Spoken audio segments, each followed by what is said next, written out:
বান সাহায্য দিবলৈ যেতিয়া গৈছিলোঁ শিৱসাগৰ কিছুমান ভিতৰুৱা গাঁৱত, আমি নিমাইজানৰ ফালে গ'লোঁ বা বিভিন্ন ধৰণৰ গাঁৱত গ'লোঁ, তাত দেখিলোঁ কুকুৰকেইটা একদম অৱস্থা নাই।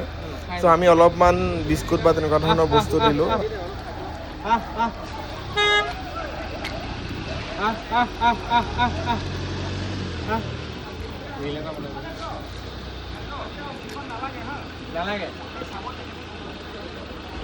তাত কিন্তু মানুহৰ লগতে এনিমেল ফুডৰো বহুত বেছি প্ৰয়োজনীয়তা আছে। মানুহে যথেষ্ট বস্তু অলৰেডি পাইছে আৰু বহুত পাবলগীয়া আছে বাৰু। তথাপিও মানে জীৱ জন্তুকেইটাৰ অৱস্থা নাইকিয়া হৈছে। যিসকলে পাৰে অলপ এনিমেল ফুড যদি লৈ যাব পাৰে, আমি যিহেতু নোৱাৰিলোঁ বৰকৈ নিব, চ' আপোনালোকে লৈ গ'লে বহুত বেছি ভাল হ'ব সেই আচলতে নিৰীহ প্ৰাণীকেইটাৰ।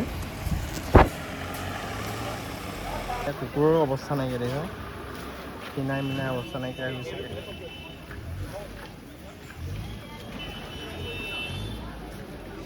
সাহায্য লাইন চলি আছে। আমাৰ গাড়ীখন অনাব পৰা যায় নেকি বাৰু? ইয়াতে হৈ যাব বোলে।